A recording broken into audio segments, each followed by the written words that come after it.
लीजिए सुनिए प्रेमचंद की लिखी कहानी महातीर्थ। वाचन समीर गोस्वामी का है। मुंशी इंद्रमणि की आमदनी कम थी और खर्च ज्यादा। अपने बच्चे के लिए दाई का खर्च न उठा सकते थे, लेकिन एक तो बच्चे की सेवा शुश्रूषा की फिक्र और दूसरे अपने बराबर वालों से हेठे बनकर रहने का अपमान इस खर्च को सहने पर मजबूर करता था। बच्चा दाई को बहुत चाहता था, हरदम उसके गले का हार बना रहता था, इसलिए दाई और भी जरूरी मालूम होती थी।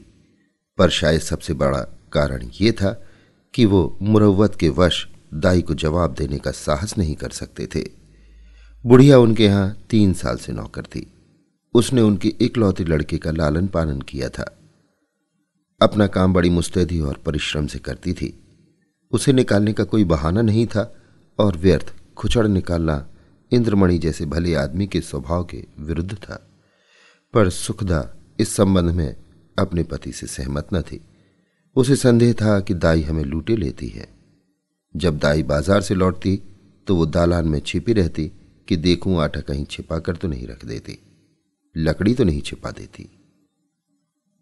उसकी लाई हुई चीजों को घंटों देखती, पूछताछ करती, बार बार पूछती, इतना ही क्यों? क्या भाव है? क्या इतना महंगा हो गया?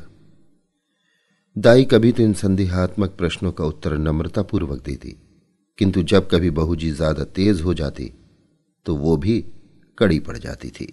शपथें खाती, सफाई की शहादतें पेश करती, वाद विवाद में घंटों लग जाते थे। प्रायः नित्य यही दशा रहती थी और प्रतिदिन ये नाटक दाई के अश्रुपात के साथ समाप्त होता था। दाई का इतनी सख्तियां झेलकर पड़े रहना सुखदा के संदेह को और भी पुष्ट करता था। उसे कभी विश्वास नहीं होता था कि ये बुढ़िया केवल बच्चे के प्रेम वश पड़ी हुई है। वो बुढ़िया को इतनी बाल प्रेमशीला नहीं समझती थी। संयोग से एक दिन दाई को बाजार से लौटने में जरा देर हो गई।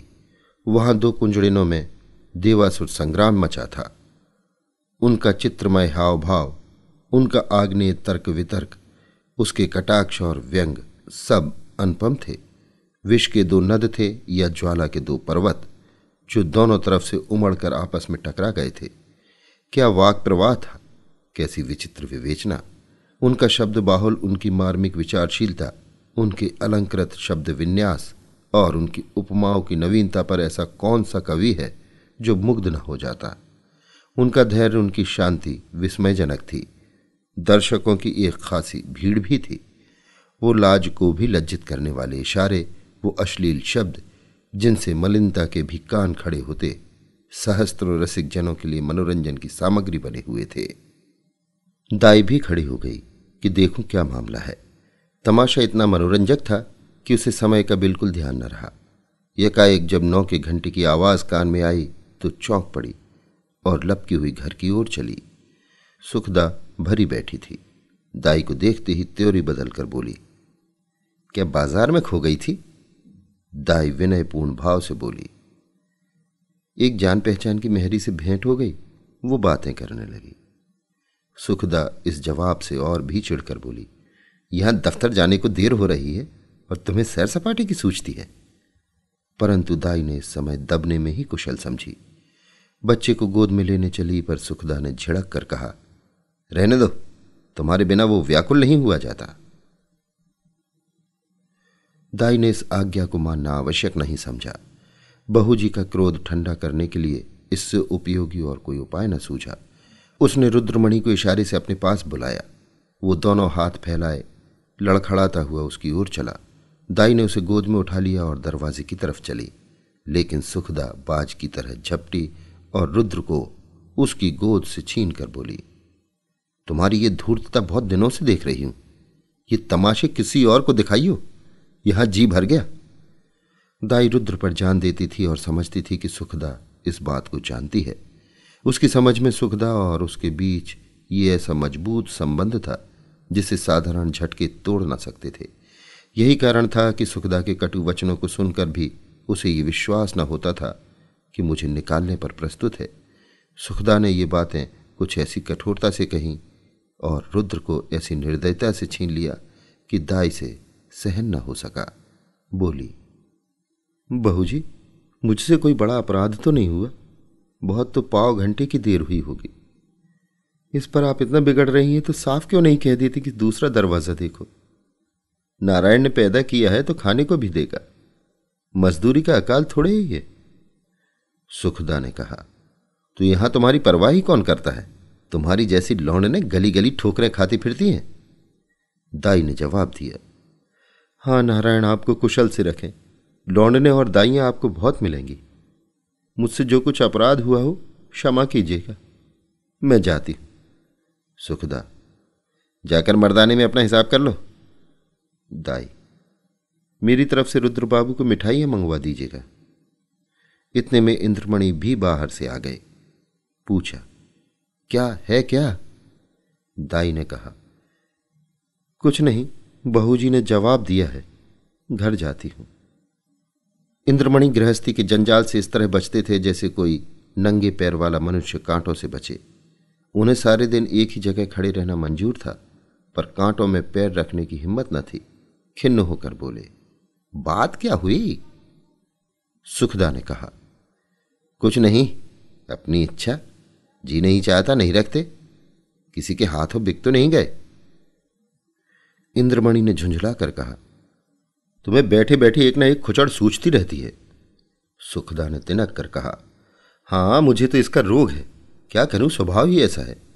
तुम्हें ये बहुत प्यारी है तो ले जाकर गले में बांध लो, मेरे यहां जरूरत नहीं।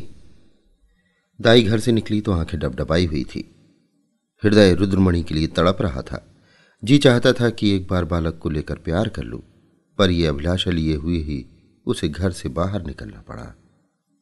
रुद्रमणि दाई के पीछे पीछे दरवाजे तक आया, पर दाई ने जब दरवाजा बाहर से बंद कर दिया तो वो मचलकर जमीन पर लेट गया और अन्ना अन्ना कहकर रोने लगा। सुखदा ने चुमकारा, प्यार किया, गोद में लेने की कोशिश की, मिठाई देने का लालच किया, मेला दिखाने का वादा किया। जब इससे काम न चला तो बंदर, सिपाही, लूलू और हौवा की धमकी दी, पर रुद्र ने वो रौद्र भाव धारण किया कि किसी तरह चुप न हुआ। यहां तक कि सुखदा को क्रोध आ गया। बच्चे को वहीं छोड़ दिया और आकर घर के धंधे में लग गई। रोते रोते रुद्र का मुंह और गाल लाल हो गए, आंखें सूज गईं। निदान वो वहीं जमीन पर सिसकते सिसकते सो गया। सुखदा ने समझा कि बच्चा थोड़ी देर में रो धोकर चुप हो जाएगा।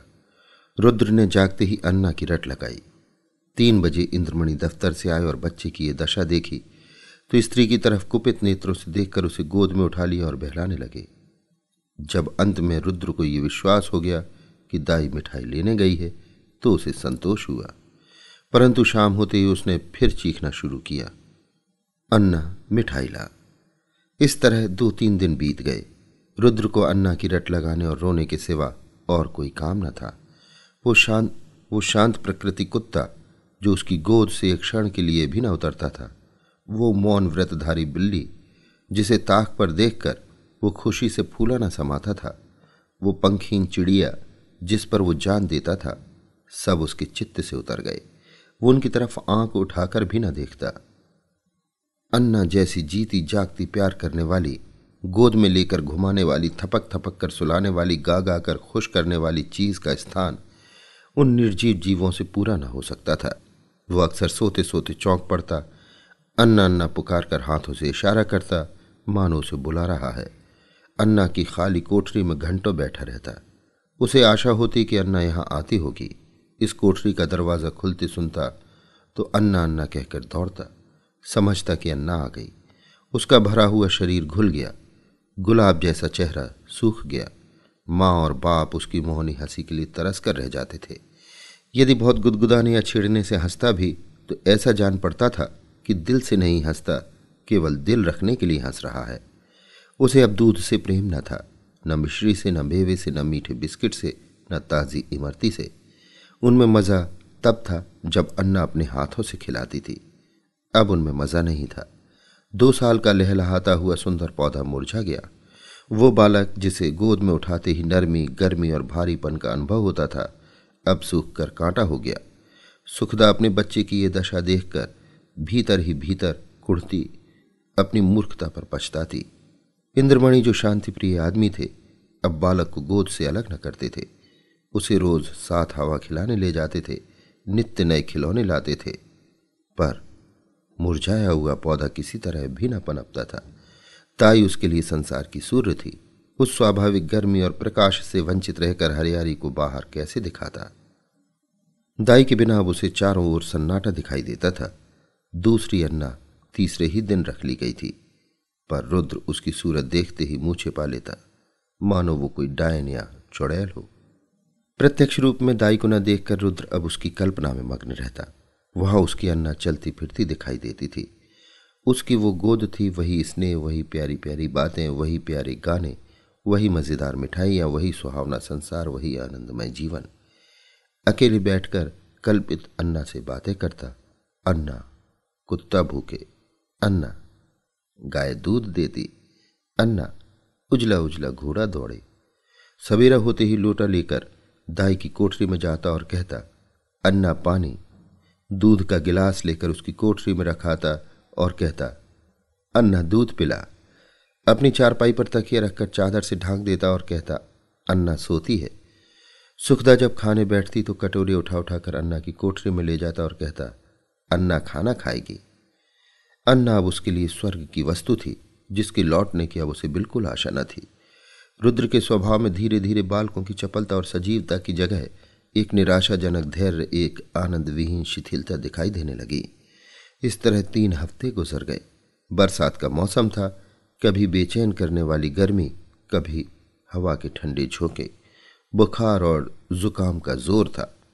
रुद्र की दुर्बलता इस ऋतु परिवर्तन को बर्दाश्त न कर सकी। सुखदा उसे फलालेन का कुर्ता पहनाए रखती थी। उसे पानी के पास नहीं जाने देती। नंगे पैर एक कदम भी नहीं चलने देती। पर सर्दी लग ही गई। रुद्र को खांसी और बुखार आने लगा। प्रभात का समय था। रुद्र चारपाई पर आंख बंद किए पड़ा था। डॉक्टरों का इलाज निष्फल हुआ। सुखदा चारपाई पर बैठी उसकी छाती में तेल की मालिश कर रही थी और इंद्रमणि विषाद की मूर्ति बने हुए करुणापूर्ण आंखों से बच्चे को देख रहे थे। इधर सुखदा से बहुत कम बोलते थे। उन्हें उससे एक तरह की घृणा सी हो गई थी। वो रुद्र की बीमारी का एकमात्र कारण उसी को समझते थे। वो उनकी दृष्टि में बहुत नीच स्वभाव की स्त्री थी। सुखदा ने डरते डरते कहा, आज बड़े हकीम साहब को बुला लेते, शायद उनकी दवा से फायदा हो। इंद्रमणि ने काली घटाओं की ओर देखकर रुखाई से जवाब दिया, बड़े हकीम नहीं, यदि धनवंतरी भी आवे तो उसे कोई फायदा ना होगा। सुखदा ने कहा, तो क्या आप किसी की दवा ना होगी?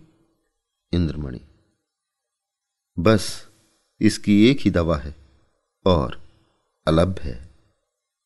सुखदा, तुम्हें तो बस वही धुन सवार है, क्या बुढ़िया आकर अमृत पिला देगी? इंद्रमणि, वो तुम्हारे लिए चाहे विष हो, पर लड़के के लिए अमृत ही होगी। सुखदा, मैं नहीं समझती कि ईश्वर इच्छा उसके अधीन है। इंद्रमणि, यदि नहीं समझती हो और अब तक नहीं समझी तो रोगी, बच्चे से हाथ धोना पड़ेगा। सुखदा, चुप भी रहो, क्या अशुभ मुंह से निकालते हो? यदि ऐसी ही जली कटी सुनानी है तो बाहर चले जाओ। इंद्रमणि, तो मैं जाता हूं, पर याद रखो ये हत्या तुम्हारी ही गर्दन पर होगी। यदि लड़के को तंदुरुस्त देखना चाहती हो तो उसी दाई के पास जाओ और उससे विनती और प्रार्थना करो, क्षमा मांगो। तुम्हारे बच्चे की जान उसी की दया के अधीन है। सुखदा ने कुछ उत्तर नहीं दिया। उसकी आंखों से आंसू जारी थे। इंद्रमणि ने पूछा, क्या मर्जी है, जाऊं उसे बुला लाऊं? सुखदा, तुम क्यों जाओगे, मैं आप चली जाऊंगी। इंद्रमणि, नहीं, क्षमा करो, मुझे तुम्हारे ऊपर विश्वास नहीं है। ना जाने तुम्हारी जबान से क्या निकल पड़े कि जो वो आती भी तो ना आवे। सुखदा ने पति की ओर फिर तिरस्कार की दृष्टि से देखा और बोली, हाँ और क्या, मुझे अपने बच्चे की बीमारी का शौक थोड़ी ही है। मैंने लाज के मारे तुमसे कहा नहीं, पर मेरे हृदय में ये बात बार बार उठी है। यदि मुझे दाई के मकान का पता मालूम होता तो मैं कब की उसे मना लाई होती। वो मुझसे कितनी ही नाराज हो, पर रुद्र से उसे प्रेम था। मैं आज ही उसके पास जाऊंगी। तुम विनती करने को कहते हो, मैं उसके पैरों पड़ने के लिए तैयार हूं। उसके पैरों को आंसुओं से भिगोऊंगी और जिस तरह राजी होगी राजी करूंगी। सुखदा ने बहुत धैर्य धरकर ये बातें कही, परंतु उमड़े हुए आंसू न रुक सके। इंद्रमणि ने स्त्री की ओर सहानुभूतिपूर्वक देखा और लज्जित हो बोले, मैं तुम्हारा जाना उचित नहीं समझता, मैं खुद ही जाता हूं। कैलासी संसार में अकेली थी। किसी समय उसका परिवार गुलाब की तरह फूला हुआ था, परंतु धीरे धीरे उसकी सब पत्तियां गिर गईं। अब उसकी सब हरियाली नष्ट भ्रष्ट हो गई और अब वही एक सूखी हुई टहनी उस हरे भरे पेड़ की चिन्ह रह गई थी। परंतु रुद्र को पाकर इस सूखी हुई टहनी में जान पड़ गई थी। इसमें हरी भरी पत्तियां निकल आई थी। वो जीवन जो अब तक नीरस और शुष्क था, अब सरस और सजीव हो गया था। अंधेरे जंगल में भटके हुए पथिक को प्रकाश की झलक आने लगी। अब उसका जीवन निरर्थक नहीं बल्कि सार्थक हो गया था। कैलासी रुद्र की भोली भाली बातों पर निछावर हो गई, पर वो अपना स्नेह सुखदा से छिपाती थी, इसलिए कि मां के हृदय में द्वेष न हो। वो रुद्र के लिए मां से छिपकर मिठाइयां लाती और उसे खिलाकर प्रसन्न होती। वो दिन में 2-3 बार उसे उपटन मलती कि बच्चा खूब पुष्ट हो। वो दूसरों के सामने उसे कोई चीज नहीं खिलाती कि उसे नजर लग जाएगी। सदा वो दूसरों से बच्चे के अल्पाहार का रोना रोया करती। उसे बुरी नजर से बचाने के लिए ताबीज और गंडे लाती रहती। ये उसका विशुद्ध प्रेम था, उसमें स्वार्थ की गंध भी न थी। इस घर से निकलकर आज कैलासी की वो दशा थी जो थिएटर में एकाएक बिजली लैंपों के बुझ जाने से दर्शकों की होती है। उसके सामने वही सूरत नाच रही थी, कानों में वही प्यारी प्यारी बातें गूंज रही थी। उसे अपना घर काटे खाता था। उस काल कोठरी में दम घुटा जाता था। रात ज्यों त्यों कर काटी। सुबह को वो घर में झाड़ू लगा रही थी। बाहर ताजे हलवे की आवाज सुनकर बड़ी फुर्ती से घर से बाहर निकल आई। तब याद आ गया, आज हलवा कौन खाएगा, आज गोद में बैठकर कौन चहकेगा। वो मधुकर गान सुनने के लिए जो हलवा खाते समय रुद्र की आंखों से होठों से और शरीर के एक एक अंग से बरसता, कैलासी का हृदय तड़प गया। वो व्याकुल होकर घर से बाहर निकली कि चलूं रुद्र को देख आऊं, पर आधे रास्ते से लौट गई। रुद्र कैलासी के ध्यान से एक क्षण भर के लिए भी नहीं उतरता था। वो सोते सोते चौंक पड़ती। जान पड़ता रुद्र डंडे का घोड़ा दबाए चला आता है। पड़ोसियों के पास जाती तो रुद्र की चर्चा करती। रुद्र उसके दिल और जान में बसा हुआ था। सुखदा के कठोरतापूर्ण कुव्यवहार का उसके हृदय में ध्यान नहीं था। वो रोज इरादा करती थी कि आज रुद्र को देखने चलूंगी। उसके लिए बाजार से मिठाइयाँ और खिलौने लाती। घर से चलती पर रास्ते से लौट आती। कभी 2-4 कदम से आगे नहीं बढ़ा जाता। कौन मुंह लेकर जाऊं? जो प्रेम को धूर्तता समझता हो उसे कौन सा मुंह दिखाऊं? कभी सोचती यदि रुद्र मुझे न पहचानते तो? बच्चों के प्रेम का ठिकाना ही क्या, नई दाई से हिल मिल गया होगा। ये ख्याल उसके पैरों पर जंजीर का काम कर जाता था। इस तरह 2 हफ्ते बीत गए। कैलासी का जी उछटा रहता, जैसे उसे कोई लंबी यात्रा करनी हो। घर की चीजें जहां की तहां पड़ी रहती, न खाने की सुध थी न कपड़े की। रात दिन रुद्र ही के ध्यान में डूबी रहती। संयोग से इन्हीं दिनों बद्रीनाथ की यात्रा का समय आ गया। मोहल्ले के कुछ लोग यात्रा की तैयारियां करने लगे। कैलासी की दशा इस समय उस पालतू चिड़िया की सी थी जो पिंजड़े से निकलकर फिर किसी कोने की खोज में हो। उसे विस्मृति का ये अच्छा अवसर मिल गया। यात्रा के लिए तैयार हो गई। आसमान पर काली घटाएं छाई हुई थी और हल्की हल्की फुहारें पड़ रही थी। दिल्ली स्टेशन पर यात्रियों की भीड़ थी। कुछ गाड़ियों पर बैठे थे, कुछ अपने घर वालों से विदा हो रहे थे। चारों तरफ एक हलचल सी मची थी। संसार माया आज भी उसे जकड़ी हुई थी। कोई स्त्री को सावधान कर रहा था कि धान कट जावे तो तालाब वाले खेत में मटर बो देना और बाग के पास गेहूं। कोई अपने जवान लड़के को समझा रहा था, असामियों पर बकाया लगान की नालिश में देर न करना और 2 रुपए सैकड़ा सूद जरूर काट लेना। एक बूढ़े व्यापारी महाशय अपने मुनीम से कह रहे थे कि माल आने में देर हो तो खुद चले जाइएगा और चलतू माल लीजिएगा, नहीं तो रुपया फंस जाएगा। पर कोई कोई ऐसे श्रद्धालु मनुष्य भी थे जो धर्ममग्न दिखाई देते थे। वे या तो चुपचाप आसमान की ओर निहार रहे थे या माला फेरने में तल्लीन थे। कैलासी भी एक गाड़ी में बैठी सोच रही थी, इन भले आदमियों को अब भी संसार की चिंता नहीं छोड़ती। वही बनिज व्यापार, लेन देन की चर्चा। रुद्र इस समय यहां होता तो बहुत रोता, मेरी गोद से कभी न उतरता। लौटकर उसे अवश्य देखने जाऊंगी। या ईश्वर किसी तरह ये गाड़ी चले, गर्मी के मारे जी व्याकुल हो रहा है। इतनी घटा उमड़ी हुई है किंतु बरसने का नाम नहीं लेती। मालूम नहीं ये रेल वाले क्यों देर कर रहे हैं। झूठ मूठ इधर उधर दौड़ते फिरते हैं। ये नहीं कि झटपट गाड़ी खोल दें, यात्रियों की जान में जान आए। एकाएक उसने इंद्रमणि को बाइसिकल लिए प्लेटफॉर्म पर आते देखा। उसका चेहरा उतरा हुआ और कपड़े पसीने से तर थे। वो गाड़ियों में झांकने लगे। कैलासी केवल ये जताने के लिए कि मैं भी यात्रा करने जा रही हूं, गाड़ी से बाहर निकल आई और इंद्रमणि उसे देखते ही लपक कर करीब आ गए और बोले, क्यों कैलासी, तुम भी यात्रा को चले? कैलासी ने सगर्व दीनता से उत्तर दिया, हां, यहां क्या करूं? जिंदगी का कोई ठिकाना नहीं, मालूम नहीं कब आंखें बंद हो जाएं। परमात्मा के हम मुंह दिखाने का भी तो कोई उपाय होना चाहिए। रुद्र बाबू अच्छी तरह है? इंद्रमणि, अब तो जा ही रही हो, रुद्र का हाल पूछकर क्या करोगी? उसे आशीर्वाद देती रहना। कैलासी की छाती धड़कने लगी। घबरा कर बोली, उनका जी अच्छा नहीं है क्या? इंद्रमणि, वो तो उसी दिन से बीमार है जिस दिन से तुम वहां से निकली। 2 हफ्ते तक उसने अन्ना अन्ना की रट लगाई। अब 1 हफ्ते से खांसी और बुखार में पड़ा है। सारी दवाइयां करके हार गया, कुछ फायदा न हुआ। मैंने सोचा था कि चलकर तुम्हारी अनुनय विनय करके लेवा लाऊंगा, क्या जाने तुम्हें देखकर उसकी तबीयत संभल जाए। पर तुम्हारे घर आया तो मालूम हुआ कि तुम यात्रा करने जा रही हो। अब किस मुंह से चलने को कहूं? तुम्हारे साथ सलूक ही कौन सा अच्छा किया था जो इतना साहस करूं? फिर पुण्य कार्य में विघ्न डालने का भी डर है। जहां उसका ईश्वर मालिक है, आयु शेष है तो बच ही जाएगा, अन्यथा ईश्वरी गति में किसी का क्या वश। कैलासी की आंखों के सामने अंधेरा छा गया। सामने की चीजें तैरती हुई मालूम होने लगीं। हृदय भावी अशुभ की आशंका से दहल गया।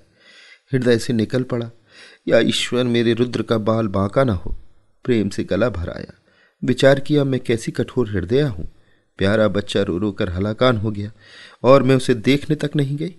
सुखदा का स्वभाव अच्छा नहीं ना सही, किंतु रुद्र ने मेरा क्या बिगाड़ा था कि मैंने मां का बदला बेटे से लिया।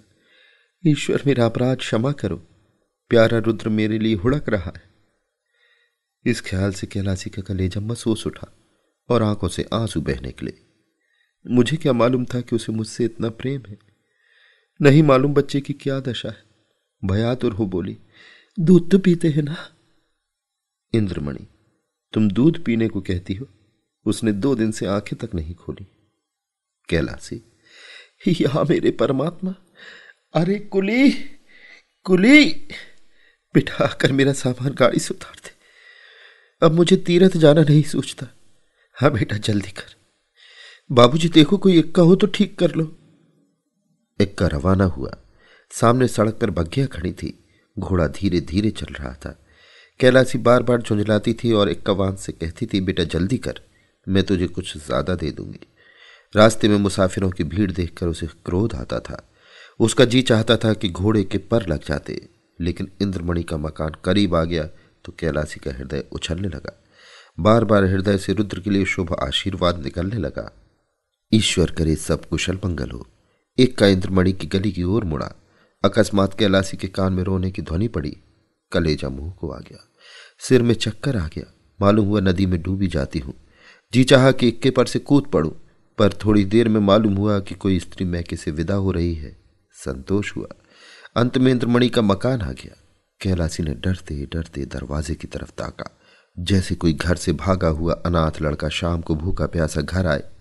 दरवाजे की ओर सटकी हुई आंखों से देखे कि कोई बैठा तो नहीं है। दरवाजे पर सन्नाटा छाया हुआ था। महाराज बैठा सुरती मल रहा था।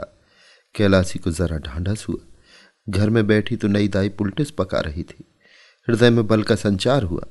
सुखदा के कमरे में गई तो उसका हृदय गर्मी के मध्याह्न काल के सदृश कांप रहा था। सुखदा रुद्र को गोद में लिए दरवाजे की ओर एकटक ताक रही थी। शोक और करुणा की मूर्ति बनी थी। कैलासी ने सुखदा से कुछ नहीं पूछा। रुद्र को उसकी गोद से लिया और उसकी तरफ सजल नयनों से देखकर कहा, बेटा रुद्र, आंखें खोलो। रुद्र ने आंखें खोली। क्षण भर दाई को चुपचाप देखता रहा, तब एकाएक दाई के गले से लिपटकर बोला, अन्ना आई, अन्ना आई। रुद्र का पीला मुरझाया हुआ चेहरा खिल उठा, जैसे बुझते हुए दीपक में तेल पड़ जाए। ऐसा मालूम हुआ मानो वो कुछ बढ़ गया है। 1 हफ्ता बीत गया। प्रातःकाल का समय था। रुद्र आंगन में खेल रहा था। इंद्रमणि ने बाहर से आकर उसे गोद में उठा लिया और प्यार से बोले, तुम्हारी अन्ना को मारकर भगा दे? रुद्र ने मुंह बनाकर कहा, नहीं, रोएगी। कैलासी बोली, क्यों बेटा, तुमने तो मुझे बद्रीनाथ नहीं जाने दिया। मेरी यात्रा का पुण्य फल कौन देगा? इंद्रमणि ने मुस्कुराकर कहा, तुम्हें उससे कहीं अधिक पुण्य हो गया है। ये तीर्थ महातीर्थ है। अभी आप सुन रहे थे प्रेमचंद की लिखी कहानी महातीर्थ। वाचन समीर गोस्वामी कथा।